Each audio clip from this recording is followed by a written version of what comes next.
Merci beaucoup d'être présent aujourd'hui pour cette conférence des Mardis de la Science. Nous voici de retour avec Sébastien Machin, directeur du Muséum de Bourges, pour organiser une nouvelle conférence avec cette fois-ci, nous avons la chance d'avoir Boris Cyrulnik qui nous a fait l'honneur d'être présent aujourd'hui. Donc, je vais laisser Sébastien Machin vous présenter et puis on vous laissera parler.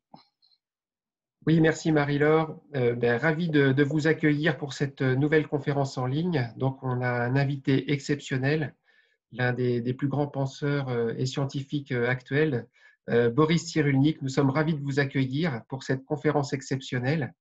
On va vous laisser la parole et puis on vous posera quelques questions à l'issue.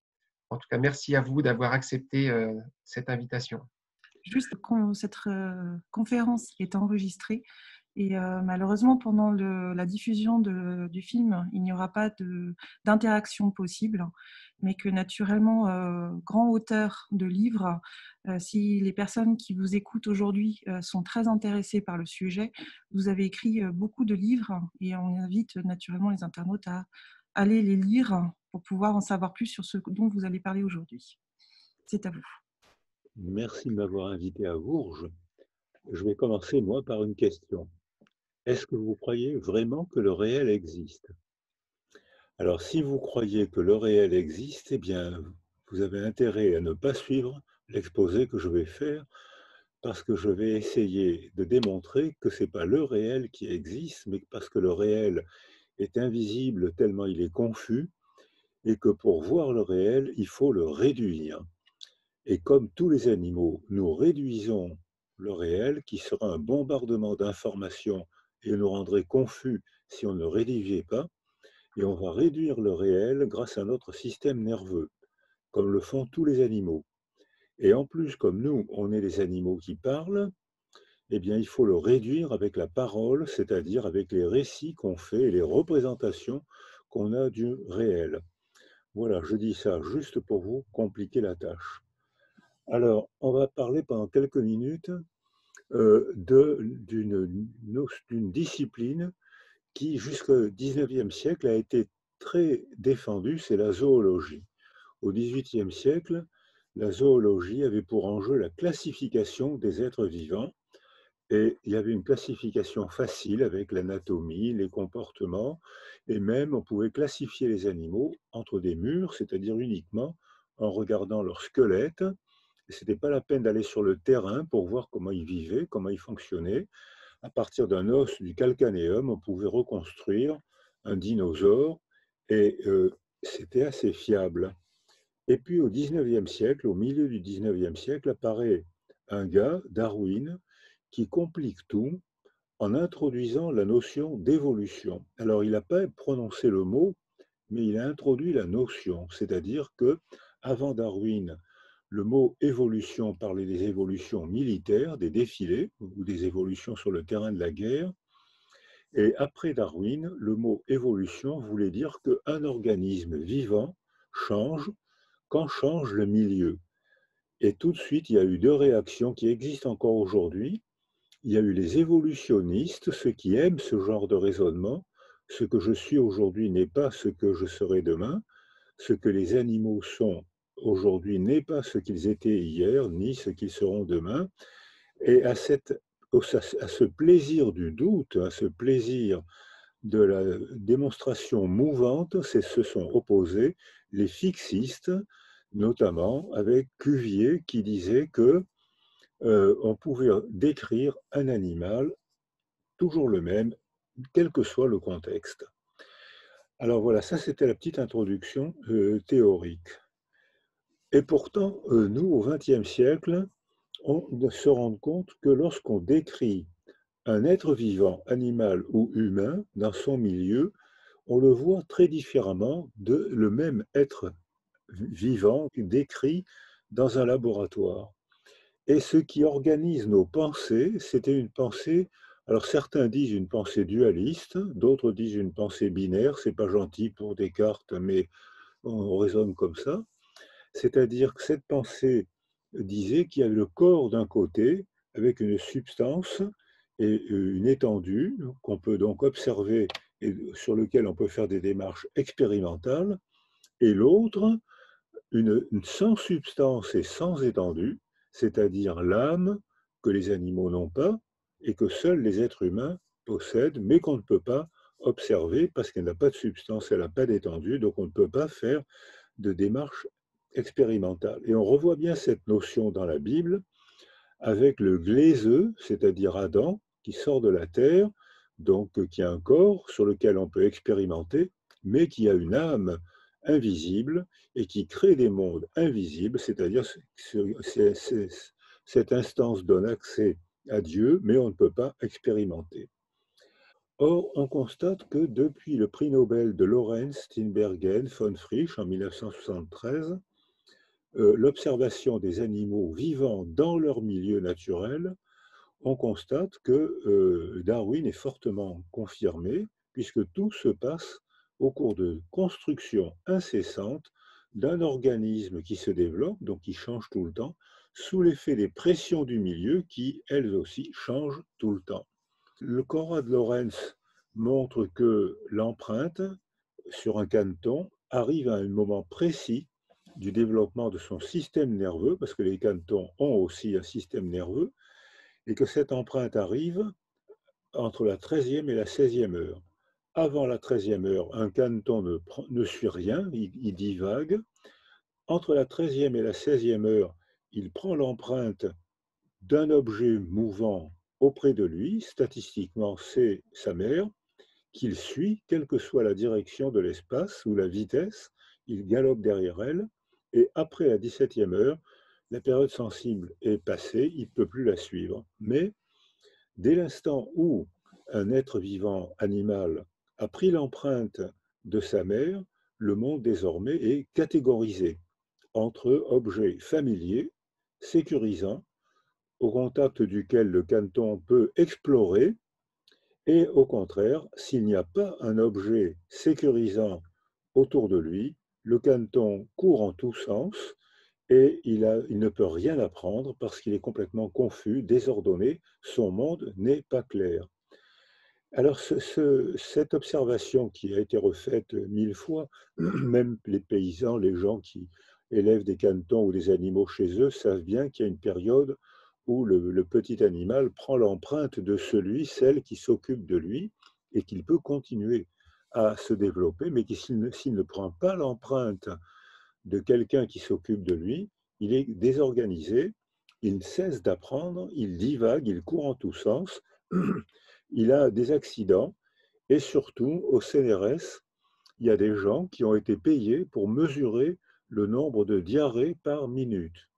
Et ce beau métier permet de rendre observable en chiffrant le nombre de diarrhées minutes que lorsque le caneton est en présence d'un objet d'empreinte, c'est-à-dire d'un objet familier, il explore, il apprend. Il suffit d'enlever cet objet familier, qui peut être une brique, qui peut être un vêtement. On enlève cet objet familier et il recommence à courir en tous sens. Son monde, le monde qu'il perçoit, redevient confus. Donc voilà, ça confirme ça, expérimentalement. La première phrase que je vous ai proposée, c'est que le caneton ne peut percevoir un segment de réel que si auparavant il a pris l'empreinte d'une figure familière. S'il n'a pas pris l'empreinte, il ne peut rien apprendre, il perçoit un monde confus où il va mourir parce que ce monde est totalement incohérent pour lui. Donc ça confirme un petit peu que cette distinction entre l'animal-machine et l'être humain qui a une âme. Et ça, cette manière de penser organise nos comportements. Quand j'étais étudiant en médecine, on nous faisait faire des dissections sur des animaux vivants. Les petits Kobe, on les attachait sur des planchettes et avec un bistouri, on devait fendre du sternum jusqu'au pubis pour observer l'estomac, les poumons, et les animaux criaient. Donc j'avais lâché mon bistouri et je me rappelle qu'une jeune professeure de biologie était venue et je lui avais dit mais je ne peux pas enfoncer le bistouri, ça lui fait mal. Et très cartésienne, elle m'avait dit il n'a pas mal. Je lui ai dit mais comment vous faites pour savoir qu'il a pas mal? Et elle m'avait répondu quand votre vélo grince, est-ce que vous pensez qu'il a mal? Donc c'était vraiment la démonstration de Malebranche. L'animal est une machine, on peut la casser, on peut, s'il fait du bruit en criant, parce que c'est pas parce qu'il souffre, c'est parce que le vélo grince. Tout ça pour dire que on est fortement soumis, nous aussi, êtres humains, on est fortement soumis aux représentations que nos récits culturels nous donnent de l'autre. Si on se fait de l'autre une représentation de machine, on va se comporter envers l'autre comme on se comporte avec une machine. Si on se fait de l'autre une représentation comme un être vivant qui souffre, on va se comporter avec l'autre comme envers un être vivant qui souffre. Or, aujourd'hui, c'est des raisonnements que j'ai connus. Et même quand on a commencé à travailler en éthologie animale pour dire que les animaux ne perçoivent, chacun perçoit son monde, qui n'est pas le monde de l'autre. Une abeille perçoit un monde ultraviolet que beaucoup d'animaux, dont nous, êtres humains, ne percevons pas. Les éléphants perçoivent les infrasons que nous, êtres humains, ne percevons pas. Et nous, en revanche, êtres humains, on perçoit avec une habileté incroyable le moindre mimique de la face et la moindre variation de son qu'on peut organiser pour en faire des paroles qui créent un monde humain qu'on habite et auquel on se soumet. Alors ça, c'est un mode de raisonnement tout à fait darwinien, c'est-à-dire qu'avant d'arriver à ce monde de la parole, eh bien, on est d'abord dans un monde biologique. Est-ce que vous vous rappelez qu'un jour, vous, monsieur Sébastien, vous avez été spermatozoïde? Vous n'y pensez pas. Puis rapidement, vous avez rencontré un ovule. On dit un ovule, hein, j'ai vérifié, c'est assez incroyable. On devrait dire, dans les théories de la grammaire aujourd'hui, on devrait dire une ovule. Eh bien non, on dit un ovule. Et à ce moment-là, ça déclenche une division cellulaire qui est totalement soumise aux pressions biologiques du milieu. Et pourtant, graduellement, on se construit, on se développe sous l'effet des pressions du milieu jusqu'au moment où on arrive vers la troisième année à la parole.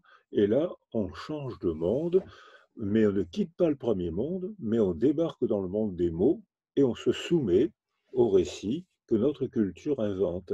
Et pourtant, donc, on est quand même des êtres de biologie, mais on n'a pas le choix entre la biologie et le monde des mots. Simplement, il y a une harmonisation, une construction constante qui fait que on peut très bien habiter le monde des mots et organiser, y puiser nos conduites à tenir envers les autres vivants. Alors, aujourd'hui, on s'est admis, d'ailleurs, c'est admis par la loi depuis 2015, que les animaux sont des êtres sensibles. C'est-à-dire que non seulement ils perçoivent des informations comme une machine, mais en plus, ils connotent ces informations avec une réaction affective. Alors, non seulement les abeilles perçoivent l'ultraviolet, non seulement les chiens perçoivent un monde d'olfaction 300 à 400 fois plus perfectionné que le nôtre, non seulement les éléphants perçoivent les infrasons, c'est pour ça que quand il y a eu le tsunami de Thaïlande, les éléphants ont été les premiers à être au courant parce qu'ils ont perçu des infrasons que les êtres humains ne perçoivent pas et ils ont été effrayés et ils sont montés vers le sommet des collines, entraînant avec eux les professionnels qui s'occupent des éléphants. Donc aucun n'a été noyé puisqu'ils ont suivi les éléphants alors que les touristes qui se croyaient en vacances n'ont rien perçu et il y a eu 200 000 noyés en quelques minutes. Parce qu'on vit dans des mondes sensoriels totalement différents selon notre équipement nerveux. Les animaux sont, comme nous, des êtres sensibles, mais à partir du moment où apparaît le cerveau, on se rend compte que ce cerveau ajoute une connotation aux informations perçues. Et là, on voit que les animaux, entre individus, les animaux d'une même espèce, peuvent se développer différemment selon les pressions de leur milieu. L'exemple, c'est qu'un singe ou un rat maltraité au cours de son développement, non seulement il va percevoir des informations effrayantes, mais s'il a été maltraité, il se laissera couler, il va cesser de combattre et de s'enfuir très, très rapidement. Alors que le même rat, le même chien qui a été bien traité au cours de son développement, percevant la même information, se débattra beaucoup plus longtemps que l'animal maltraité. Donc non seulement on perçoit des coups, mais dès l'instant où on a un cerveau, même qui se complexifie progressivement au cours de la phylogenèse, c'est-à-dire de la comparaison des espèces entre elles, eh bien, on voit que le développement de l'individu s'ajoute au développement de l'espèce. Un chien perçoit un monde de chiens, mais chaque chien perçoit un monde de chiens différent selon les contextes éducatifs, le contexte développemental. Je le redis plus simplement, un chien maltraité perçoit la douleur et s'enfuit rapidement. Un chien bien traité perçoit la même douleur et l'affronte. Donc on voit que non seulement c'est un monde de chiens, mais c'est déjà des mondes différents. Alors vous pensez bien que nous, êtres humains, on se développe d'abord comme un être vivant, comme tous les êtres vivants, en fonction de nos promesses génétiques, XX pour une fille, XY pour un garçon, mais en plus, on voit que le milieu agit, commence à façonner le développement différemment pour chacun d'entre nous. Et lorsqu'on arrive au monde des mots, le monde qu'on perçoit réellement est étonnamment différent selon nos cultures et selon nos développements individuels. Donc voilà, le monde réel, mon œil, c'est chacun son monde. C'est pas du tout le monde réel. Chacun son monde. Si on est chien, on ne perçoit pas le même monde, on perçoit des couleurs pastel avec des odeurs incroyablement précises. Si on est goéland, on perçoit un monde de couleurs et de précision stupéfiant parce que les goélands ont une lentille souple qui fait qu'ils voient comme s'ils regardaient avec un énorme microscope et en plus, il y a une gouttelette qui est devant chaque cellule de la rétine. Donc, si vous voulez faire une expérience, comme je l'ai fait, vous achetez une tranche de jambon, vous demandez au CNRS une subvention pour acheter une tranche de jambon, et là, vous en avez pour 3 ans avant d'obtenir le budget. Et puis ensuite, vous allez sur place et vous verrez que quand vous commencez à manger votre tranche de jambon, expérimentale bien sûr, les goélands à une hauteur incroyable se mettent à tourner parce qu'ils ont vu la tranche de jambon dans votre main ou dans votre gamelle et ils se rapprochent progressivement. Ils ont vu quelque chose que nous, êtres humains, on ne peut pas voir parce qu'on n'a pas l'équipement visuel pour le voir. Les chiens perçoivent un monde d'odeurs que nous, on ne peut pas sentir parce qu'on n'a pas l'équipement olfactif. On n'est pas doué pour le monde olfactif, alors que les chiens sont hyper doués. Mais on ne peut plus faire comme nous l'a appris Darwin et comme mon raisonnement vous y invite. On ne peut plus faire un raisonnement simple, une catégorie. Les catégories sont nécessaires pour penser, mais elles sont toutes abusives. C'est un outil de pensée, c'est une simplification de pensée. Mais ce n'est pas vrai. Il n'y a pas le monde animal d'un côté et le monde humain de l'autre parce qu'on parle. Ce que je suis en train d'essayer de démontrer, c'est qu'il y a une graduation constante sous l'effet incessant des pressions du milieu.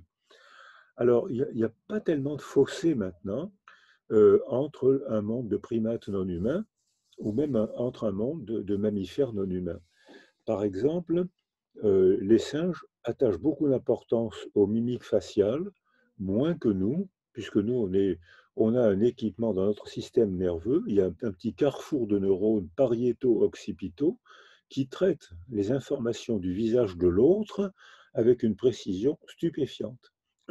Le bébé, dès sa naissance, accroche le regard de sa mère, les saccades oculaires que nous, on ne voit plus quand on est adulte, mais que les bébés perçoivent, la brillance des yeux, et ils s'orientent sur cet objet sensoriel que plus tard on appellera mère, mais qui à ce stade du développement n'est qu'un objet sensoriel.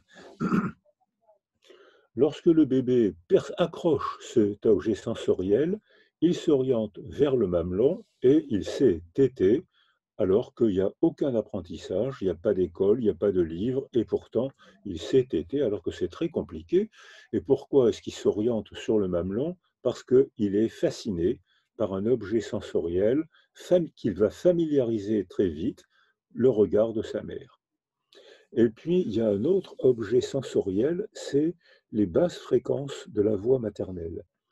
Lorsqu'une femme est enceinte et qu'elle parle, son corps et le liquide amniotique ne laissent pas passer les hautes fréquences qui sont arrêtées par ce filtre, alors qu'au contraire, les basses fréquences sont très bien transmises. Or, lorsque chez une brebis, on monte un hydrophone intra-utérin, on voit qu'il y a un barouf là-dedans, hein. À l'époque de Cousteau, on parlait du monde du silence dans le monde aquatique.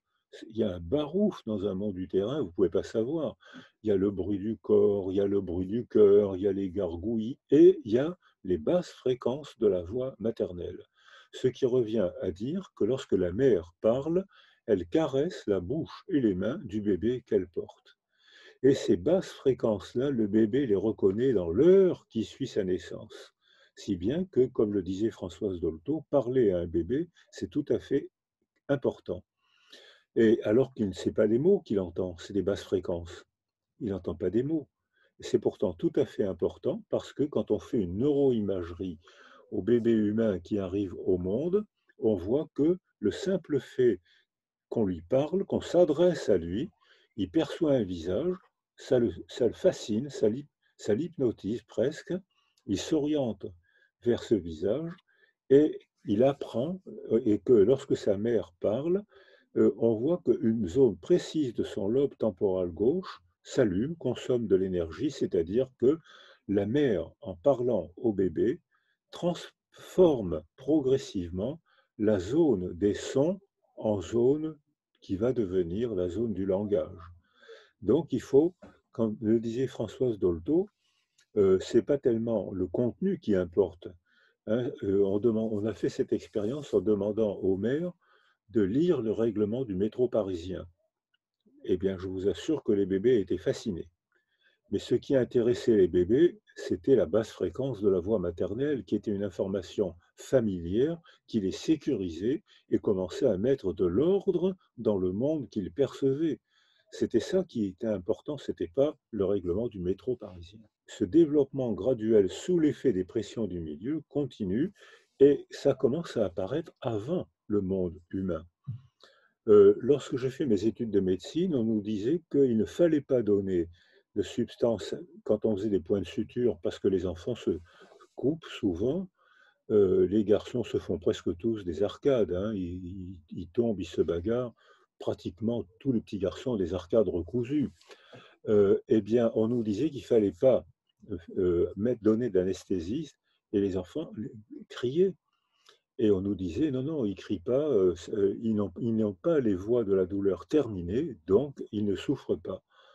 Et c'est faux. On sait maintenant, grâce à la neuroimagerie, qu'au contraire, quand on fait des points de suture sans anesthésie, eh bien, on fait comme pour les rats, dont je parlais tout à l'heure, on apprend aux enfants à souffrir. On les rend encore plus sensibles à la douleur. Donc, il est tout à fait important de ne pas faire de point de suture chez un enfant, de ne pas battre un enfant, parce que ça lui apprend la douleur, ça facilite les voies de la douleur, même si elles ne sont pas terminées. Et d'ailleurs, cet argument a été un non-sens, parce que les voies qui permettent la maturation du lobe temporal, le circuitage du lobe temporal, qui progressivement passe de la zone des sons pour devenir progressivement la zone des mots, eh bien, il faut 2-3 ans. Et que même la zone, le cerveau, est terminée à l'âge de 25 ans. Et pourtant, j'ai l'impression qu'on parle avant l'âge de 25 ans. Donc, même quand les voix ne sont pas terminées, elles fonctionnent déjà. Et si je dis ça, c'est pour dire que les animaux qui n'ont pas le même système nerveux que nous, eh bien, ils arrivent déjà très tôt à traiter des informations, à les agencer pour en faire des signaux importants pour eux, mais que nous, on ne comprend pas. de même que eux comprennent moins bien nos mimiques faciales et transforment moins les sons en mots. Nous, on est des virtuoses de ce canal sensoriel et on ne peut plus faire de fossé entre les animaux et les humains. La preuve, c'est qu'il y a une observation expérimentale qui est souvent citée. Les singes se réfugient dans les arbres, mais ils ont 3 types de prédateurs. Un prédateur qui vient du ciel, les aigles, qui parfois les attaquent. Un prédateur qui vient des branches horizontales, les panthères, qui attaquent très souvent les singes et en mangent un grand nombre. Et un prédateur qui vient du sol, les serpents. Or, dans tous les groupes animaux, pendant que les animaux boivent ou mangent ou se déplacent, il y en a un qui est en alerte. On l'appelle le guetteur. Le choix du mot, c'est déjà une interprétation du fait, mais nous, l'être humain, quand on parle, cet animal qui ne boit pas, qui ne mange pas, qui est en alerte, on le nomme dans notre monde humain le guetteur. Lorsque le guetteur voit un aigle arriver, on peut enregistrer, ça a été fait, par notamment Vauclair à Marseille, le cri qu'il émet désigne le prédateur qui vient du ciel. Si le prédateur vient de la branche, un autre cri, une autre structure désigne le danger qui vient de la branche. Et enfin, un troisième cri désigne le prédateur serpent qui vient du sol. Et les singes qui entendent ce cri répondent au cri et ne répondent pas à l'animal qu'ils n'ont pas perçu. Et pourtant, si le prédateur vient du ciel, il plonge vers le sol. Si le prédateur vient du sol, si le cri indique un prédateur qui vient du sol, il grimpe au sommet des arbres. Ils répondent au cri qui vient à la place du prédateur qu'ils ne perçoivent pas. Donc d'accord, c'est pas un mot, mais c'est déjà un signe ou un signal qui indique quelque chose d'invisible, qu'ils n'ont pas besoin de voir. Donc c'est déjà très structuré et on voit que finalement les animaux agencent aussi le monde qu'ils perçoivent pour en faire un monde de communication dans leur propre monde. Alors une autre expérimentation, les singes tupaya, qui sont des petits singes écureuils, sont faciles à stresser. Les femelles ont des portées de 4, 6, 8 petits. Mais lorsque je reprends le raisonnement des rats bien élevés ou mal élevés de tout à l'heure, lorsque ces femelles tupailles sont bien sécurisées, lorsqu'elles mettent au monde leur portée, elles les lèchent et elles les stimulent, donc elles les éveillent et elles s'occupent de tous les petits qu'elles ont mis au monde. Mais lorsqu'elles ont eu un développement altéré, agressé, elles ont sécrété des substances du stress et lorsque le petit arrive au monde, elles n'ont la force de lécher, toiletter, stimuler que les 2, 3 premiers petits qu'elles ont mis au monde et elles mangent les derniers petits qu'elles considèrent comme un gibier. Et alors là, j'espère vous choquer, mais c'est exactement la même chose chez les femmes humaines. C'est-à-dire que lorsqu'une femme est stressée pendant sa grossesse, quelle que soit la cause du stress, ça peut être son histoire, ça peut être un mari violent, ça peut être un conjoint absent, la solitude est très stressante, ça peut être la précarité sociale, c'est beaucoup la précarité sociale, parce que quand une femme enceinte vit en précarité sociale, tout est une alerte. Qu'est-ce qu'on mange ce soir? Où est-ce que je vais dormir? Comment est-ce que je vais payer mon électricité? Tout est une alerte. Et puis bien sûr la guerre, le tsunami et beaucoup de catastrophes naturelles ou humaines. Or, les substances du stress maternel franchissent la barrière du placenta. Le bébé qu'elle porte déglutit du liquide placentaire bourré de substances du stress toxiques pour son cerveau. Si bien que quand la mère est stressée par son histoire ou par son mari ou par d'autres causes, eh bien, le petit arrive au monde avec des altérations cérébrales provoquées par le malheur de la mère. Et je souligne, ce n'est pas provoqué par la mère, c'est provoqué par le malheur de la mère qui aurait bien aimé ne pas être malheureuse. Donc, je souligne. Hein. Donc, ça veut dire qu'on ne peut plus raisonner comme le corps d'un côté, l'âme de l'autre, parce que le cerveau du bébé est altéré par le malheur de sa mère, qui peut être social, qui est souvent social ou affectif, ou développemental, ou historique.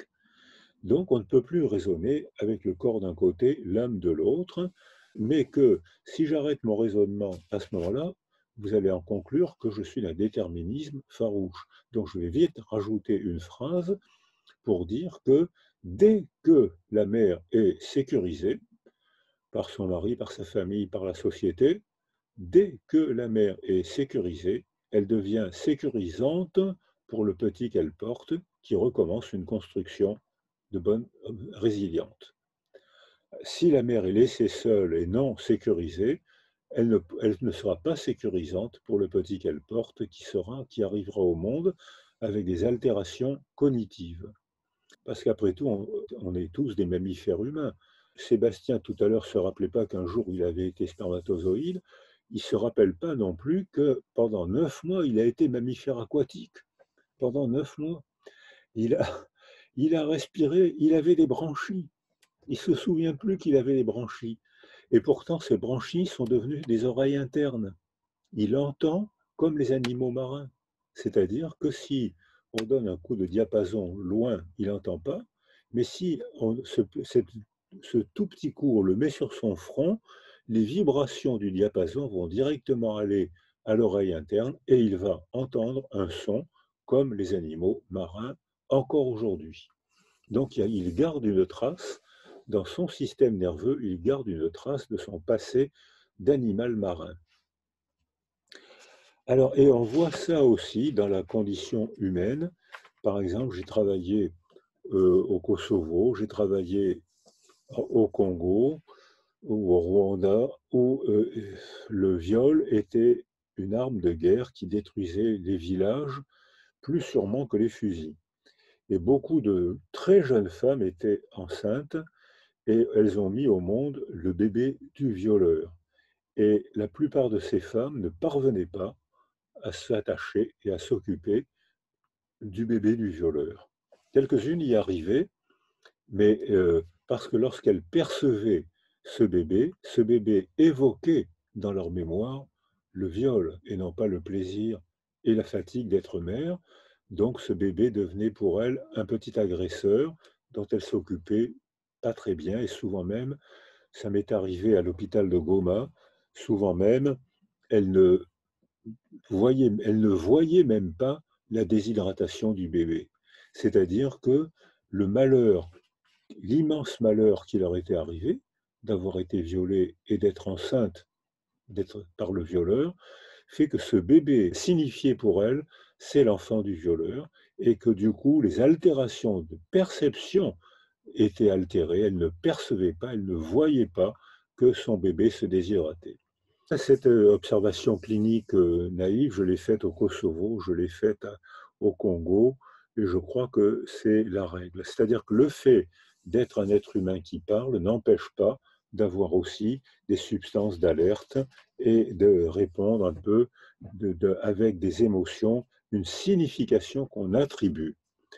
Alors, lorsque un primate non humain, un singe, un chien, qui a un cerveau, est placé expérimentalement ou accidentellement en situation d'isolement sensoriel, eh bien, il a des troubles du comportement, il n'y a pas d'altérité puisqu'il est en isolement sensoriel, et ce manque d'altérité arrête tous ses développements. Et le premier à faire ce genre d'expérimentation, ça a été Harlow dans les années 60, et ça a été, on n'en a pas tenu compte parce qu'on continuait en 1960, on continuait à penser que l'homme n'appartient pas à la nature. L'homme est un être de culture, donc il n'a rien à voir avec les singes, il n'a rien à voir avec les animaux. Donc on pensait que ces expérimentations, c'était peut-être valable pour les animaux, mais bien sûr pas pour un être humain qui a une âme. Or, on constate maintenant, grâce à la neuroimagerie, ou grâce à des expériences tragiques qui ont été faites en Roumanie, par exemple, ou chez Ceausescu, forçant les femmes à travailler 14 heures par jour, 6 jours par semaine pour rembourser la dette, eh bien, ces femmes-là mettaient au monde des enfants. Elles étaient surveillées pour qu'elles mettent par la police, pour qu'elles mettent au monde des enfants.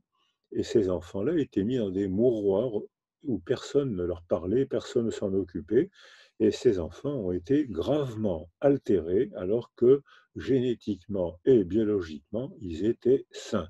Ils étaient sains, mais Ceausescu, à cause de sa politique, les avait privés d'un entourage qui aurait pu s'imprégner en eux, comme pour le canton de tout à l'heure, devenir familier et permettre la poursuite des développements. Alors, il y a eu un autre prix Nobel qui a été attribué à Hubel et Wiesel en 1983. Et Hubel et Wiesel ont été probablement les premiers à montrer que le cerveau était sculpté par le milieu, qu'il s'agisse d'un cerveau de chat, d'un cerveau de chien ou d'un cerveau humain. Et ça, je souligne, c'est le milieu qui sculpte notre cerveau, comme pour tous les cerveaux des différentes espèces. Ce qui permet de défendre cette idée, ils avaient pris une population, je crois me rappeler, d'une trentaine de chatons, et il leur avait mis un cache sur l'œil gauche.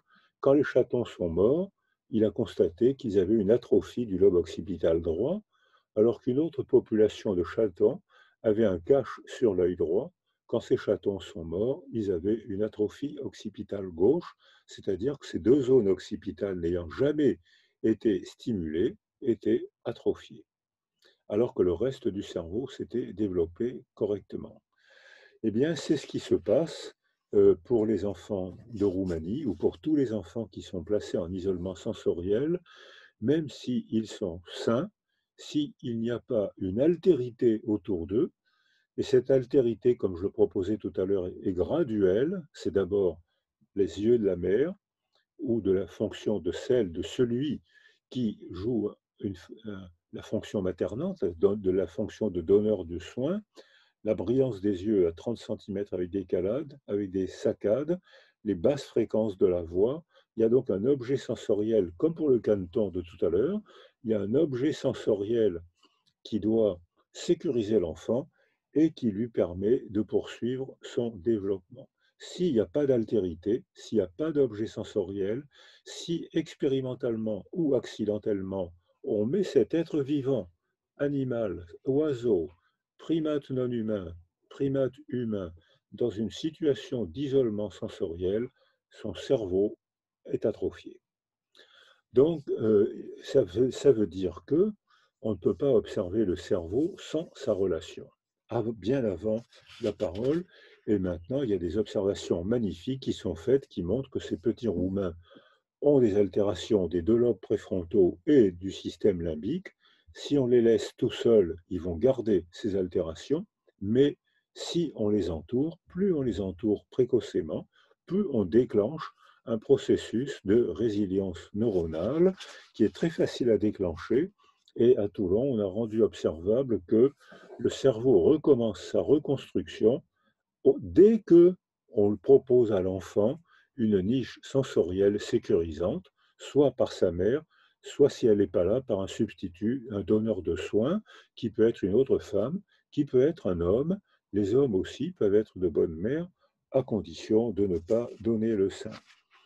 Alors, et on voit que tout ça, c'est donc une construction graduelle. Et cette manière de raisonner fait que la pandémie, la catastrophe qui nous arrive aujourd'hui, illustre de manière humaine, universelle, à quel point ces raisonnements écosystémiques, il faut absolument qu'on s'entraîne à raisonner comme ça.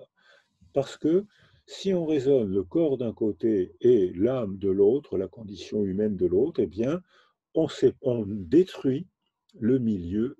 Et si on détruit notre milieu, le milieu détruit va nous détruire. Je reprends le même raisonnement écosystémique de tout à l'heure. Alors, on voit que cette pandémie, il paraît qu'à l'époque des chasseurs-cueilleurs, il n'y avait pas de virus. Alors, ce que je propose, bon, j'étais jeune à l'époque des chasseurs-cueilleurs, mais monsieur et madame Sapiens sont arrivés au monde il y a 300 000 ans.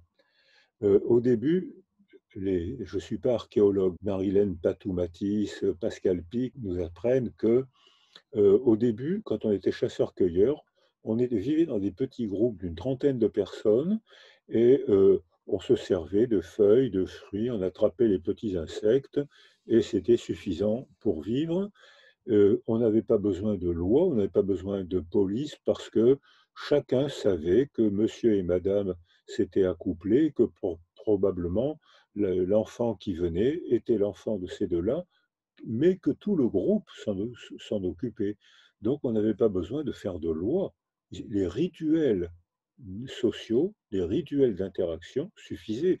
Sur un groupe de 30 personnes, tout le monde savait qui était qui, tout le monde connaissait l'autre, connaître au sens biblique du terme, on se connaissait tous. Puis, il y a 10 000 ans, on invente le néolithique. Et là, se passe, on stocke les aliments, on immobilise les animaux pour mieux les manger ou les faire travailler, on stocke les aliments et on maîtrise la terre. Et à ce moment-là, notre manière d'être au monde change. Désormais, on fabrique des zones, des lieux où les virus se développent très bien. J'ai vu des épidémies virales chez des singes. Les singes ne sont pas que frugivores. Ils mangent des fruits, bien sûr, mais de temps en temps, ils attrapent un autre petit singe, ils le cassent en deux et ils le mangent encore chaud. Et en cassant ce petit singe en deux, ils fabriquent des zones, des excoriations cutanées qui fabriquent des virus. Le virus, sur le plan biologique, c'est rien. C'est 12 gènes avec une enveloppe de lipides, dans un sac de lipides. C'est-à-dire que sur le plan biologique, c'est rien. J'ai vu des épidémies virales chez des singes, et je sais que c'est sans analyse cliniquement, je sais que c'était un virus, puisque c'était une paralysie faciale périphérique qui est provoquée par un virus. Donc ça modifiait les mimiques faciales des singes, donc les singes étaient désorganisés à la vue de ce singe qui ne pouvait plus communiquer comme les autres, donc il était souvent agressé, et au bout de quelques jours, la paralysie faciale se régressait, le virus s'éliminait, et il n'y avait pas d'épidémie. Or, dès l'instant où les êtres humains ont été capables de faire des stocks d'aliments, de faire des animaux dans des étables, de consacrer l'agriculture aux animaux qu'on mangeait et non beaucoup moins à ce que mangeaient les êtres humains, on a complètement modifié notre manière d'être au monde et puis surtout, on a fabriqué des réservoirs de virus. Et ce qu'on a fait avec le développement de la civilisation, on fait maintenant des animaux dans des étables, des milliers d'animaux qu'on met dans des étables pour les manger. On consacre l'agriculture à ces animaux qu'on va manger, donc on détruit le sol en ne respectant pas la jachère, on détruit le sol, on détruit ce que les géographes appellent la résilience du sol. C'est eux les premiers qui ont employé le mot résilience. C'est-à-dire qu'un sol est dit résilient quand après une inondation ou un incendie, une autre faune, une autre flore réapparaît. Et lorsqu'on cultive un sol toujours de la même manière pour nourrir les animaux qu'on va manger, on épuise le sol et on lui fait perdre sa résilience. Donc c'est nous qui, pour des raisons de civilisation, fabriquons le virus, épuisons les sols, et grâce à une merveille technique qu'on appelle l'avion, on peut transporter la viande à travers le monde entier. Et un beefsteak construit en Argentine fait 2 fois le tour du monde avant d'arriver chez un boucher parisien. C'est-à-dire que non seulement on fabrique le virus, mais on le transporte et on provoque des épidémies. Or, depuis la peste justinienne, la peste athénienne, on sait que régulièrement, dans la condition humaine, il y a des épidémies puisque la civilisation fabrique et transporte le virus. Et régulièrement, il y a des archives qui montrent que j'habite près de Marseille, à Toulon, et bien là, il y a des archives qui montrent qu'il y a eu des siècles de peste où tous les 3 ans ou tous les 2 ans, il y avait une nouvelle épidémie, soit de virus, soit une épidémie de bacilles. Et ces épidémies étaient terriblement mortelles. L'épidémie de 1348, qu'on cite régulièrement, a tué en 2-3 ans, a tué un Européen sur 2. L'épidémie de Marseille de 1720, là les gens avaient compris qu'il fallait faire un confinement vigoureux, donc l'armée française tirait sur les Marseillais qui cherchaient à fuir Marseille, tandis que l'armée du duc de Savoie, puisque Nice en 1720 n'était pas française, elle appartenait au duc de Savoie, l'armée du duc de Savoie tirait sur les Niçois qui cherchaient à fuir la zone d'épidémie. Ça, c'était du confinement radical, hein, ça vraiment. Ça, là, on se plaint du confinement actuellement, mais à cette époque-là, c'est l'armée qui tuait les gens qui cherchaient à fuir les zones de peste ou de virus. Et ça s'est répété absolument régulièrement et ça a provoqué des catastrophes culturelles. Alors, cette manière de raisonner montre que le virus produit par l'homme, transporté par l'homme, par ses merveilles, parce que c'est des merveilles de civilisation, c'est des merveilles de technologie. Là, on est en train de parler avec un écran. Vous êtes dans mon bureau. Si c'est pas de la magie, ça, d'accord, on a eu du mal à se connecter, mais maintenant, j'y crois. D'ailleurs, j'y crois pas. Je peux pas y croire. Je vous vois. Vous êtes dans mon bureau. Je vois que derrière le tableau, il y a écrit H2O. Donc, et je vois qu'il y a écrit, vous avez fait de la chimie récemment. Donc, je ne peux pas y croire. C'est pas logique, c'est magique. La technologie renforce l'esprit magique. On peut maintenant sortir de cette manière de vivre, mais on aura du mal parce que lorsque, je cite Patou Matisse, hein, lorsque la glaciation, la grande glaciation est arrivée, les êtres humains ne pouvaient plus être chasseurs-cueilleurs, ils ne pouvaient plus manger des fruits, ils ne pouvaient plus attraper des petits insectes, donc l'espèce humaine était en train de disparaître. Lorsque les êtres humains se sont adaptés à ce risque de disparition de l'espèce humaine, il ne faut pas oublier qu'on fait partie de 3-4% d'espèces vivantes à l'origine, on est les survivants. Toutes les autres espèces ont disparu. Les dinosaures qui étaient des herbivores incroyables ont disparu. Les carnivores résistaient un peu mieux parce qu'ils étaient plus petits, ils pouvaient faire des économies d'aliments, mais les herbivores qui dépendaient beaucoup du contexte ont disparu. Eh bien, nous, on a survécu grâce à, tenez-vous bien, grâce à la domination. C'est-à-dire que les hommes, la violence des hommes a été encouragée parce que c'était devenu une valeur adaptative qui permettait de tuer les grands animaux pour ne pas nous mourir nous-mêmes. On tuait les grands animaux, donc on inventait la technologie, on inventait les armes, on inventait les chasses auxquelles participaient les femmes.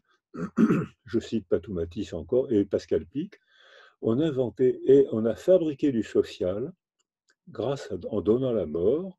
Et là, Freud, Lévi-Strauss, René Girard disent que c'est par la violence, que c'est en donnant la mort que se fondent les sociétés. Toutes nos frontières sont le résultat de guerres et les rapports de domination ont permis à l'espèce humaine de ne pas disparaître. Mais cette adaptation a coûté terriblement cher au point de vue conditions humaines, puisque il fallait donc, c'est écrit dans la Bible, il fallait dominer les animaux, les oiseaux au ciel et les poissons dans l'eau. L'homme devait dominer les animaux, il devait dominer les femmes, il devait dominer les enfants, il devait dominer les êtres faibles, et ces rapports de domination a permis d'héroïser la violence des hommes, et ça coûtait très cher aux hommes, puisque tout le monde vivait dans des rapports de violence qui avaient une fonction créatrice des frontières, de la technologie, des armes, des lois, etc. Donc aujourd'hui, en Occident, on pense que on aimerait cesser de vivre dans ces rapports de domination qui font souffrir tout le monde. Parce que regardez les biographies d'aristocrates, qu'est-ce qu'ils peuvent souffrir? Ils s'entretuent. D'accord, ils accèdent au pouvoir grâce à la domination, mais entre-temps, ils s'entretuent dans les mêmes familles. Entre-temps, ils tuent, ils empêchent. Georges Duby venait travailler avec nous de temps en temps, il disait les aristocrates ont racketté le peuple pendant 1000 ans. Donc ces rapports de domination qui nous ont permis de survivre ont rendu tout le monde malheureux. Si on en prend conscience, peut-être qu'on essaierait, en Occident en tout cas, on essaye de vivre autrement. Mais là, arrive la pandémie, et ça va, les sorties de pandémie, schématiquement, sont toujours à peu près les mêmes. Ou bien on remet en place ce qui a causé la pandémie, c'est-à-dire la consommation et la circulation excessive, et dans ce cas, dans 1 an ou 2, il y aura un nouveau virus, comme on le voit déjà, il y a des variants, puisque ces morceaux de 12 gènes encapsulés, ils sont soumis aussi à la théorie darwinienne, c'est-à-dire qu'ils sont soumis aussi aux pressions du milieu. Et on voit que déjà, les virus qui nous empoisonnent aujourd'hui n'ont déjà plus la même structure.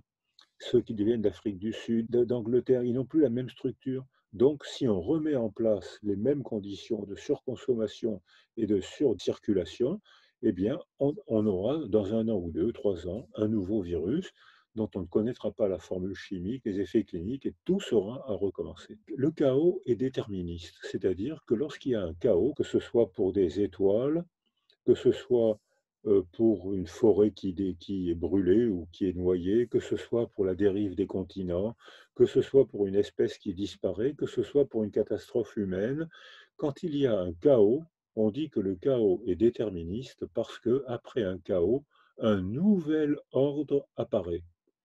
Et pendant les périodes de chaos, on aspire à ce nouvel ordre et on est capable de donner le pouvoir à un escroc culturel qu'on appelle dictateur.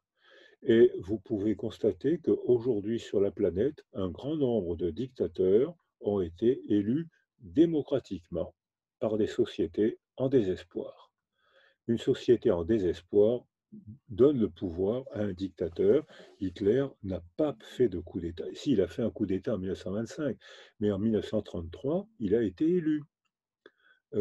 Pétain n'était pas un dictateur, mais il a été élu parce que la France était désespérée après le chaos, l'effondrement de 1940. Et on peut continuer des exemples comme ça. On voit que c'est un risque et on voit qu'actuellement sur la planète, beaucoup de pays en difficulté ou en chaos économique ou en chaos de sens, parce que nous, êtres humains, il faut qu'on donne sens à ce qui nous arrive, eh bien, on vote pour un dictateur, un escroc culturel qui nous fait souffrir. Mais par bonheur, il y a une autre voie possible, c'est la renaissance. Et on voit qu'après un chaos, très souvent, il y a une évolution culturelle favorable. Après la peste de 1348, 3 ans après, il y avait tellement de morts que la culture avait changé d'éthos, de hiérarchie des valeurs morales. Et on voit que, par exemple, le servage existait avant 1348. Quand un seigneur vendait son château et sa terre, il vendait les hommes qui travaillaient dessus. Il les vendait. Les paysans étaient vendus avec la terre. Et puis après, il y a eu tellement de morts qu'on a vu deux phénomènes apparaître. D'une part, la valeur de la maison, l'art de la table, l'art de la vie domestique sont devenus une valeur primordiale parce que certains, les survivants, avaient découvert qu'on pouvait vivre mieux et plus longtemps en se confinant chez soi. Et se rentrer chez soi, l'art a souligné, a mis en lumière l'importance de vivre de la maison. Et puis, il y a eu tellement de morts parmi les paysans qu'une famine commençait à apparaître. Donc, il a fallu courtiser les paysans pour les faire travailler plus, pour qu'ils fassent des récoltes qui nous permettent de ne pas mourir de faim. Le servage a disparu sans aucun débat. Pas de débat philosophique, adaptation au nouveau milieu, la maison devient une valeur, les artistes chantent les maisons, le servage disparaît, les paysans gagnent la dignité en travaillant pour nous sauver. Alors voilà, c'est la nouvelle voie qui nous attend et je pense, elle est possible, mais tout dépend de la manière dont on va débattre entre nous ça commence déjà dans les mois, dans les années qui viennent. Il va falloir certainement inventer une nouvelle manière de vivre ensemble. Voilà, je pense qu'avant mon exposé, vous aviez les idées claires. J'espère maintenant qu'elles sont confuses et qu'on va pouvoir en débattre. Merci Maurice Cyrulnik. Bonjour. Oui, ben, on a plein de questions à vous poser, je pense. C'est vrai que vous avez soulevé un certain nombre de débats par rapport à votre exposé et un certain nombre de questions. Euh, Par rapport à la pandémie, vous disiez tout à l'heure que l'évolution des cerveaux, de l'éducation, etc., était fonction aussi de l'environnement. Est-ce que justement la pandémie ne va pas jouer un rôle négatif en fonction des tranches d'âge par rapport à ce qu'on vit actuellement entre les jeunes enfants, les adultes, les personnes âgées qui sont isolées, par exemple en EHPAD et qui ne peuvent pas forcément voir leur famille? Comment tout ça va interagir et qu'est-ce que vous en concluez par rapport à cette pandémie et par rapport à ces âges? Alors, absolument. Alors, c'est déjà fait. Les évaluations, les premières évaluations tombent. J'en reçois tous les jours. C'est-à-dire que je crois que, comme vous l'avez dit, l'effet du virus n'est pas le même selon le stade de développement et la qualité de développement du cerveau et de la personne. Parce que je pense que didactiquement, on sépare, mais fonctionnellement, on ne peut pas séparer le cerveau du porteur de la personne qui porte ce cerveau. Mais didactiquement, on est obligé de le faire. Or, on constate que les bébés, leur première niche sensorielle, c'est le corps de leur mère. Si la mère est sécurisée, soit parce qu'elle est enceinte, soit parce qu'elle a le bébé dans les bras, si la mère est sécurisée, elle sera sécurisante pour le bébé qu'elle porte dans son ventre ou dans ses bras. Donc, l'importance de sécuriser les mères par la famille, par le conjoint, le deuxième parent, par la famille et par la culture. Parce que quand j'étais gamin, toutes mes copines d'enfance, à 20 ans, elles avaient déjà un ou deux enfants. Or, aujourd'hui, les jeunes femmes mettent au monde leur premier enfant, elles ont pratiquement 31 ans. Donc, le premier habitat, la première niche écologique du bébé, le ventre des femmes, eh ben, c'est pas le même. Il y a deux générations, c'était une jeune femme qui n'avait pas fait d'études, qui avait beaucoup d'activités, qui bougeait, qui travaillait à la ferme, à la maison, qui travaillait beaucoup, mais et qui n'était pas stressée. Quand elle était sécurisée par sa famille et son milieu, elle n'était pas stressée. Aujourd'hui, c'est une jeune femme de 31 ans qui a fait des études, qui a appris un métier, qui a commencé à se spécialiser et qui, lorsqu'elle met au monde son premier bébé, eh bien, le maximum de fécondabilité est à 25 ans. 31 ans, il faut commencer à médicaliser. La relation n'est déjà plus la même. C'est-à-dire que, alors la plupart du temps, c'est une médicalisation facile, hein, mais il faut prendre l'attention, surveiller le diabète, donc le risque de diabète, surveiller les reins, c'est vite fait, ça se passe bien la plupart du temps, mais c'est médicalisé. Alors qu'il y a deux générations, c'était humanisé. C'est-à-dire que c'était les grands-mères, quand elles étaient là, les autres femmes qui servaient de niche sécurisante pour la femme enceinte, et les hommes qui faisaient les travaux rudes dans les champs, dans les mines ou au loin. Donc, le premier univers d'un bébé est déjà transformé. Si aujourd'hui, dans la pandémie, si la femme enceinte est sécurisée, le bébé a tout ce qu'il faut pour bien se développer, même en temps de pandémie. S'il arrive au monde dans les bras d'une jeune femme entourée et sécurisée, le bébé va bien se développer sans aucun problème. S'il regarde, les yeux sont très importants, les basses fréquences de la voix sont très importantes pour fabriquer le premier objet sensoriel. Même s'il y a un masque souvent, le bébé va, l'enfant préverbal va attacher l'importance à la bouche, mais là, il va entendre les sons, mais il ne verra plus les mimiques de la bouche. Mais le développement cérébral d'un enfant est tellement rapide que il suffira que la mère enlève son masque ou que le bébé voit la mère sans masque pour que très rapidement, il rattrape le petit retard qu'il aura eu. Donc, c'est pour les bébés, pour les petits-enfants préverbaux, pas de conséquences, sauf si la mère est insécurisée, s'il y a une mort dans sa famille, etc. Pour les grands enfants en âge scolaire, si un bébé arrive À l'école, aujourd'hui, l'école est un peu bouleversée. Et on constate que les enfants qui vont en maternelle sont souvent mieux stimulés en maternelle que chez eux. Chez eux, souvent, la maison est vide et les enfants sont gardés par des écrans qui capturent les enfants et provoquent d'énormes retards de développement. C'est-à-dire que l'écran n'est pas une personne humaine et que ça a été évalué. Un enfant gardé par les écrans, c'est une agression neurologique et une agression psychique. En revanche, si un bébé qui va en crèche, où les métiers de la petite enfance sont de mieux en mieux, les femmes, c'est les femmes dans 99% des cas, s'intéressent beaucoup, aiment ce métier, elles se documentent et elles le font de mieux en mieux. Mais si un enfant ne va pas en maternelle, s'il reste à la maison, il est moins stimulé à la maison qu'en maternelle. Et on voit que les enfants qui vont en maternelle parlent mieux et apprennent mieux que les enfants qui restent à la maison. Et là, on voit une injustice sociale apparaître, c'est que les enfants de parents cultivés et riches vont en crèche et en maternelle, alors que les enfants de parents pauvres, la femme, au bout d'un enfant, très souvent, ne veut pas consacrer son salaire à payer une nounou, c'est pratiquement l'équivalent. Elle a un métier qu'elle n'aime pas trop, qui est mal payé, et elle devrait donner pratiquement tout son salaire à la nounou. Donc, là, beaucoup de femmes, à un enfant, préfèrent rester à la maison, à deux enfants, presque toutes choisissent de rester à la maison, ce qui aggrave la disparité. Donc, alors que dans les hauts salaires, les hommes et les femmes se coordonnent mieux et il y a moins de disparité que dans les bas salaires.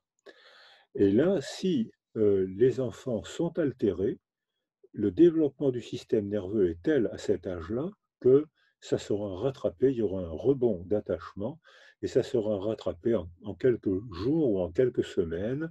Le retard de communication, le retard scolaire sera très très facilement rattrapé. Si on arrive chez les âgés, chez les personnes âgées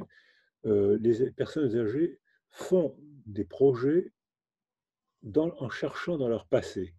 Ils anticipent leur passé. Ce n'est pas une figure de rhétorique. Ils cherchent dans leur passé, ils vont chercher dans leur passé, ils anticipent leur passé, les bons souvenirs, la gentillesse, les moments importants de leur vie. Et si un coup de téléphone de temps en temps, une petite visite de temps en temps, suffit à les maintenir, à maintenir l'affectivité, parce que entre deux coups de téléphone et entre deux visites, ils pensent elle m'a téléphoné la semaine dernière, elle me dit qu'elle va faire un voyage, elle va revenir la semaine prochaine. Et du coup, ils se sentent entourés, même quand cet entourage ne se fait pas en présence, elle se fait dans la mémoire.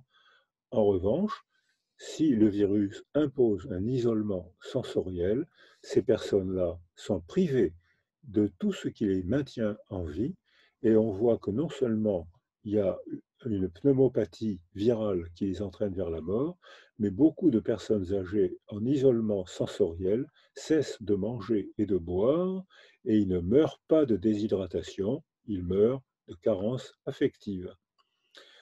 Et que là, ça pose des problèmes pour la famille qui se sent souvent très coupable. Et la classe que j'ai volontairement sautée, les adolescents, sont en très grande difficulté aujourd'hui, parce que je parlais, pour le canton tout à l'heure, je parlais de périodes sensibles, eh bien les adolescents, les adolescentes sont à une période sensible de leur développement. Ils ont 3-4 ans pour prendre leur direction sociale et affective. C'est maintenant, c'est facile à cet âge-là. Le surgissement du désir sexuel, il faut quitter sa famille. Le surgissement de la fierté de gagner son indépendance en apprenant un métier, il faut quitter sa famille. Le virus les empêche de le faire. Ils sont prisonniers chez eux, engourdis devant un écran, se sentant petits et dépendants des parents à un âge où ils doivent quitter les parents. Et ça fait des troubles relationnels très pénibles où ces adolescents s'engourdissent, sont malheureux. Sur une population d'adolescents en période de paix, il y a 12% de dépression.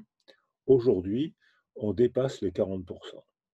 Donc, il y a une génération de jeunes où presque un adolescent sur deux souffre de ne pas pouvoir se socialiser.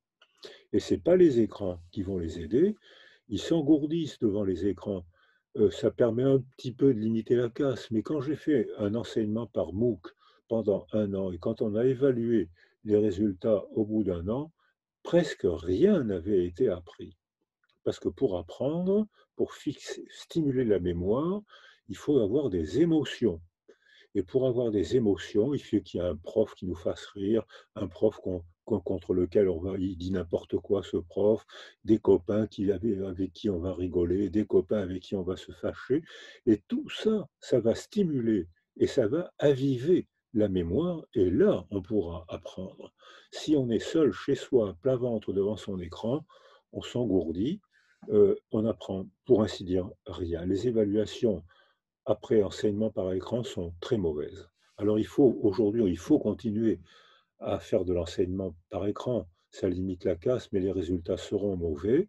Et en plus, on voit que ces adolescents ratent leur période sensible, où les deux choses importantes à faire pendant ces 3-4 ans, c'est se diriger vers l'aventure sociale dont on rêve et draguer les filles. Vous êtes d'accord, hein, vous l'avez fait. Hein, hein, et si on ne le fait pas, ben, on peut le faire plus tard, bien sûr, mais ça sera beaucoup plus difficile. Et surtout, presque un adolescent sur deux aura raté sa période sensible où on apprend à toute allure. Ils pourront apprendre, mais il faudra travailler 10 fois plus. Moi, j'ai une question par rapport à ce que vous disiez en fin de présentation sur le futur des crises. Est-ce que vous avez une hypothèse sur ce que ça va devenir, le futur de cette crise? Qu'est-ce qui peut changer à votre avis? Alors, ben, ce que je disais tout à l'heure, ou bien il y a un futur immédiat, comme certains industriels ou comme les banquiers le proposent, c'est-à-dire se remettre à consommer à toute allure. Hein, j'ai entendu, il faut remettre en place les processus de consommation. Eh bien, dans un an, dans 2 ans, il y aura un nouveau virus. La deuxième voie tragique, c'est voter pour un dictateur, et on voit qu'il y a déjà des gens qui proposent des solutions. Il ne faut pas oublier qu'après la peste de 1348, comme après chaque épidémie de peste, ça a été suivi par un pogrom, parce que on désignait le bouc émissaire, on avait le groupe humain étrange, donc puisqu'il était étrange, eh bien c'est bien la preuve que c'est lui qui avait provoqué l'épidémie de peste. Hein. Donc il y avait des pogroms, et notamment à Strasbourg, il y avait eu en 1349 un pogrom où pratiquement tous les juifs de Strasbourg avaient été brûlés vivants. Et René Girard a très bien travaillé ça. Mais il y a la troisième voie, c'est celle dont je parlais tout à l'heure, la Renaissance. Je propose d'appeler ça la Renaissance. Peut-être que ce n'est pas le bon mot, mais enfin, vous voyez ce que je veux dire. Et là, notamment, on avait commencé en Occident des réformes agréables, c'est-à-dire qu'on ne voulait plus des rapports de domination, puisque tout le monde en souffrait, les femmes en souffraient beaucoup, et les hommes étaient héroïsés, mais ils en souffraient beaucoup aussi, hein, parce que être dominant, c'était faire la guerre ou travailler 15 heures par jour. Les hommes étaient chefs de famille, c'est parce qu'ils étaient, c'est Napoléon qui les avait bombardés comme ça en 1802. Donc les hommes étaient chefs de famille, mais ils n'étaient jamais dans leur famille. Or, on constate qu'aujourd'hui, les jeunes hommes veulent découvrir le plaisir de tisser des liens d'attachement avec sa femme et avec ses enfants, ce que ne faisaient pas les grands-parents. Il y a 2 générations, les hommes, ils travaillaient tout le temps, ils n'étaient jamais dans leur famille. Donc, ou alors, ils travaillaient 15 heures par jour. Moi, j'ai soigné, j'habite à la Seine, j'étais médecin au centre médico-social, où je soignais des ouvriers qui ne voyaient la lumière du jour que 2 mois par an et qui étaient dans des cuves tout le temps. Donc, cette domination, tout le monde l'a payée très cher. Les femmes, bien sûr, elles étaient entravées socialement, mais l'aventure sociale n'avait pas la même signification qu'aujourd'hui.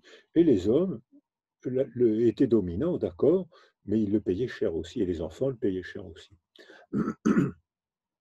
Or, on avait commencé à penser les rapports humains de manière différente, de manière plus coopérante, entre les sexes. Alors maintenant, on dit entre les genres, mais enfin, on peut dire les deux. Hein. Et ces rapports de coopération, peut-être que c'est l'occasion inespérée de les faire vivre, sachant que le développement d'un petit garçon n'est pas le développement d'une petite fille, et que XX est beaucoup plus stable que XY. Et les généticiens, d'ailleurs dans les consultations de pédiatrie, il y a très peu de filles. Dans les consultations de psychiatrie pour enfants, il y a 20% de filles. C'est des 80%, c'est des petits garçons. Alors les généticiennes disent que Y, c'est une chiffre molle. Je me demande si elles sont un peu sexistes, parce que, mais c'est pas faux, parce que si une altération est portée par un chromosome X, et si l'autre chromosome X ne porte pas cette altération, eh bien la tare ne va pas s'exprimer.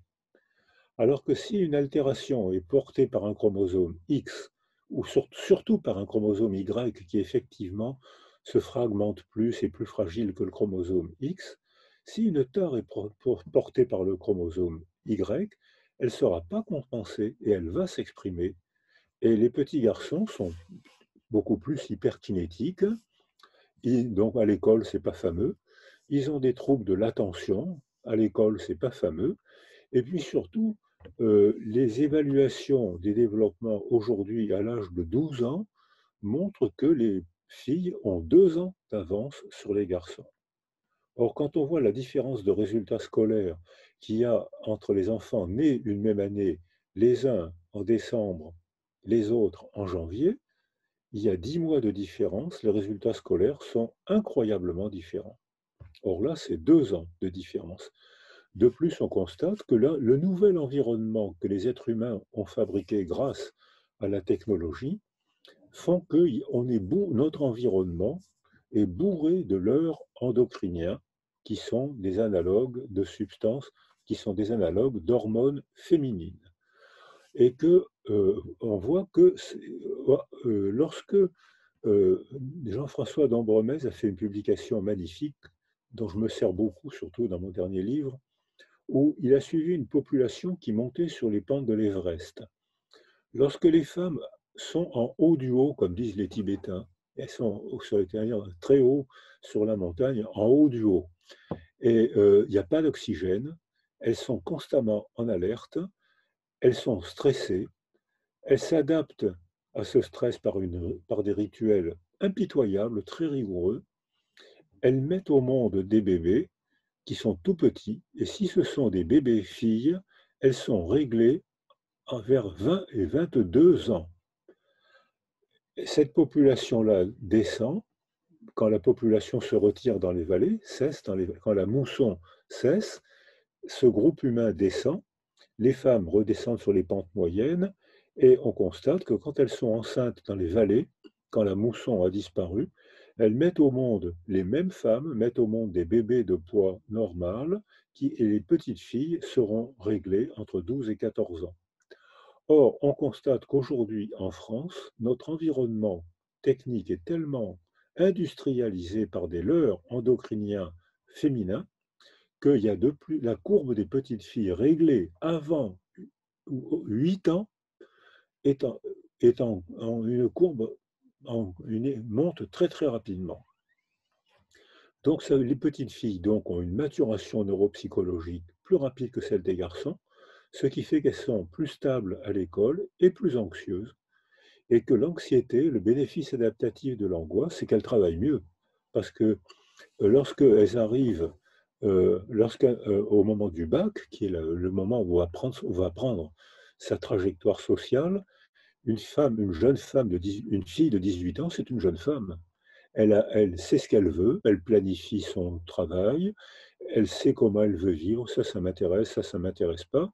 Alors elles ont terminé leur fatigue de croissance, elles organisent leur journée, ce sont des jeunes femmes qui prennent leur direction. Un garçon au même âge a commencé sa puberté avec au moins 2 ans de retard. De plus, les garçons se mettent à grandir après la puberté, alors que les femmes, 18 mois après l'apparition des règles, cessent de grandir, alors que les garçons, alors la puberté chez les garçons est plus difficile à voir, hein, parce que pour repérer un poil sous le nez, il faut faire attention, c'est à ça qu'on voit. Alors que s'il y a un chien dans la maison, le chien est le premier à savoir que le petit garçon a fait sa puberté, il change de comportement parce qu'il se dit, tiens, j'ai un rival dans la maison. Donc, alors que donc, le chien, c'est le premier à savoir que le garçon a fait sa puberté, mais les parents ne le savent pas. Et il faudrait demander au chien. Et les garçons à 18 ans sont en pleine fatigue de croissance. C'est-à-dire qu'ils ne savent pas très bien ce qu'ils veulent, ils sont agités ou ils dorment 18 heures par jour, ou ils grimpent au mur, et ils ne savent pas planifier un, un programme. Ils ont trop confiance en eux, ils sont hyperactifs ou hyper somnolents, et ils ne savent pas faire un programme d'action. Donc, ils s'adaptent en ne faisant que les deux choses importantes d'un jeune homme de 18 ans, c'est-à-dire le football et la drague. Les études, c'est quand même secondaire, hein, vous êtes d'accord? Donc, ça veut dire que la période sensible n'est pas la même pour les filles et pour les garçons. Qu'est-ce qu'on va faire maintenant qu'il y a une catastrophe universitaire? Une catastrophe universitaire. Autant la maternelle est excellente, fait des progrès, joue un rôle très important pour la lutte contre l'inégalité sociale. Les enfants qui vont en maternelle, il y a moins d'inégalité sociale. Autant l'effondrement, je pense qu'il y a un effondrement universitaire actuellement. Les gosses ont eu leur bac, on leur a donné. De toute façon, le bac éliminait les enfants, ne les formait pas. L'élimination, maintenant, elle va se faire après le DUG. Sauf que les filles sont déjà des jeunes femmes en place. Comment va-t-on faire? Est-ce qu'on va garder un mode d'enseignement où les enseignants sont débordés? Est-ce qu'on va garder ces cours magistraux totalement inutiles où, dans un amphithéâtre, un prof lit un texte devant 600 étudiants qui luttent contre le sommeil? Est-ce qu'on va garder ce mode d'enseignement ou est-ce qu'on va développer le mentorat, le tutorat, comme ça commençait à se faire avec les ATER, des vieux étudiants qui commençaient à avoir une fonction enseignante, et peut-être qu'on pourra demander à des praticiens de venir à l'université, à des vieux enseignants, à des vieux étudiants, de prendre des postes d'enseignants, à des chercheurs, de sortir de leur labo pour faire quelques heures d'enseignement dans les universités ou dans les lycées. Il y a quelque chose à trouver là, parce que l'université est effondrée. Alors du coup, en fait, tout ce que vous dites donne envie de vous poser 50 questions. C'est difficile de les hiérarchiser parce que vous me répondez et j'ai une nouvelle question qui apparaît, c'est, vous savez, au lycée, les élèves doivent choisir leur orientation professionnelle à la fin de la première. Est-ce que vous avez étudié ce cas de figure-là, puisqu'ils ne sont pas matures, ces enfants, à cet âge-là? Et ça, on se dit en tant que parent que forcément, ça a une conséquence sur l'avenir. Et on voit des jeunes qui aujourd'hui ne font même plus d'études alors qu'ils étaient bons élèves. Est-ce que vous étudiez ça? Oui, bien sûr. Alors, les politiciens me surestiment incroyablement, donc ils m'ont demandé d'intervenir pour la maternelle. J'en suis très heureux parce que là, je crois que vraiment on a réussi un joli coup.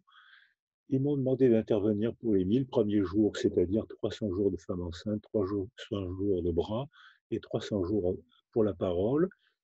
Il y a eu le congé paternité qui a été voté, qui a été accepté par le Sénat. On a proposé d'autres réformes. J'espère que quelques-unes vont être appliquées. Et j'ai été invité par Blanquer aussi à répondre à votre question, c'est-à-dire euh, comment va-t-on organiser l'enseignement et est-ce que c'est judicieux de demander à des garçons et à des filles de 15-16 ans de penser à leur avenir? Et comme je vous le proposais tout à l'heure, les filles, certaines filles sont déjà capables de répondre, très peu de garçons sont capables de répondre à ce moment-là. Et donc, on a proposé, et Blanquer est d'accord, est-ce que ça va être appliqué? Il y a plein d'autres étapes à franchir. On a proposé une formation continue, validante. C'est-à-dire que tout au long de la vie, on pourra changer de trajectoire, on pourra faire une étude supplémentaire, de se qualifier on part dans un métier, ça ne marche pas, on aura une possibilité de faire une formation continue, de faire un virage, formation continue validante, faire un virage et changer de métier tout au long de la vie. Et Blanquer était d'accord, et j'espère que les administratifs permettront de mettre ça au point. On a proposé des solutions qui étaient accessibles, donc on va voir ce que les politiciens et les administratifs vont décider. Mais votre question est passionnante et tragique, parce que j'ai été invité à travailler au Japon il y a deux ans. J'ai été enchanté par la culture japonaise, la gentillesse, l'efficacité, la recherche de beauté. Leur connaissance, j'ai été enchanté par la culture japonaise. Mais l'école au Japon est devenue une nouvelle forme de maltraitance. C'est-à-dire, c'est une phrase qu'on m'a expliquée très souvent. Les filles au Japon, peut-être à cause de leur maturité avancée par rapport aux garçons, supportent mieux cette maltraitance et certaines filles font des performances scolaires stupéfiantes.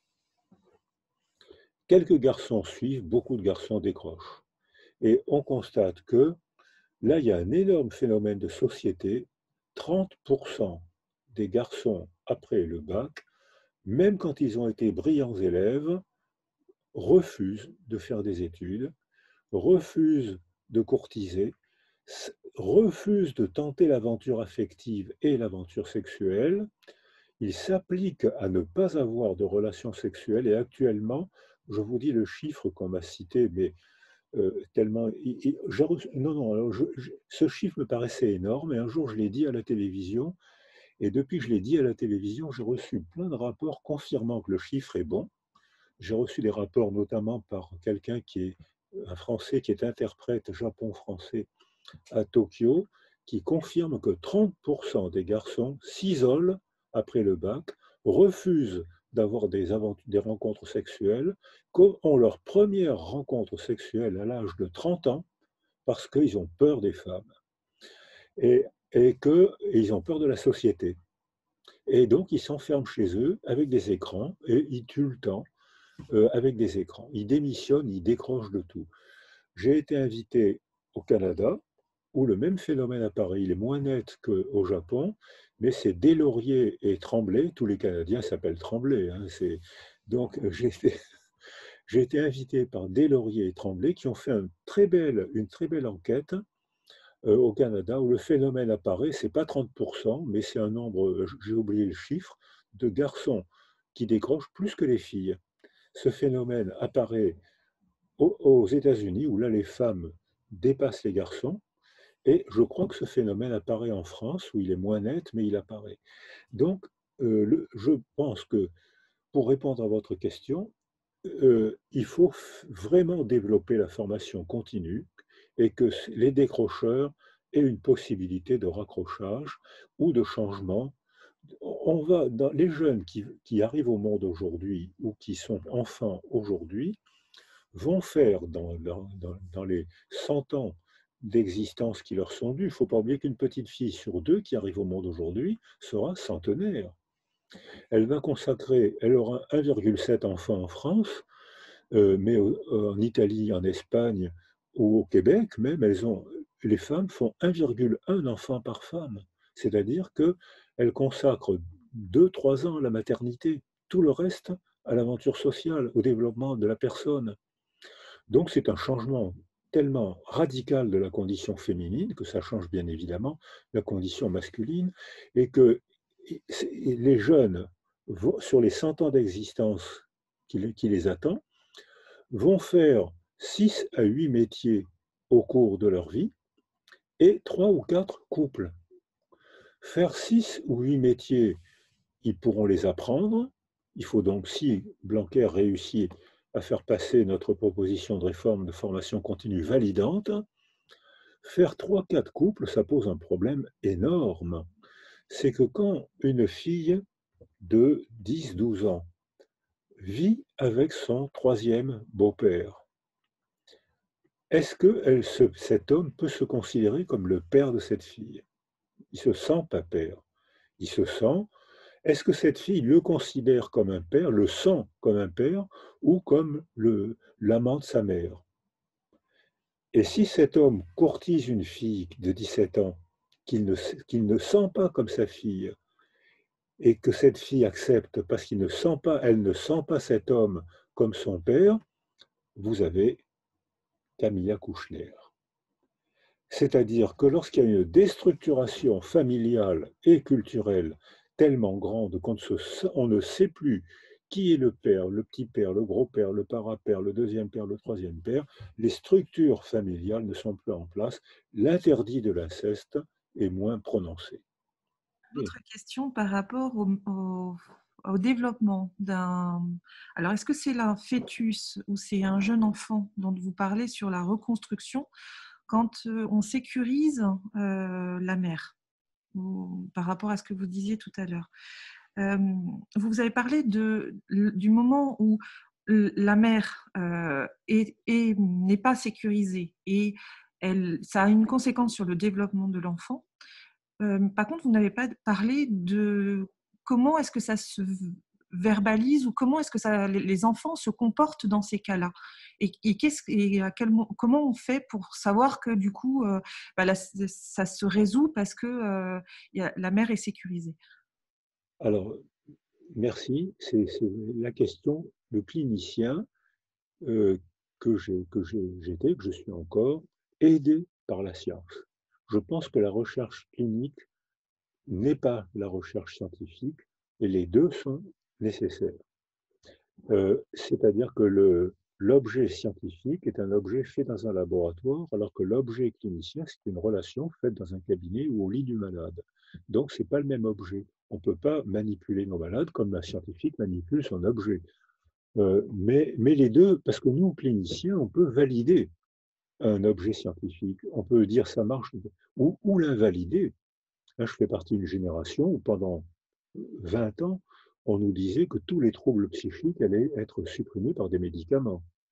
Et nous, sur le terrain, on disait, ben, oui, les médicaments, ça peut aider, mais enfin, ça ne supprime pas les troubles psychiques. Et c'est nous qui, petit à petit, avons non pas invalidé les médicaments, mais relativisé l'importance des médicaments. Or, on a en clinique des méthodes de cliniciens, notamment on sait évaluer l'attachement. On peut l'évaluer en observant des comportements dans des situations standardisées.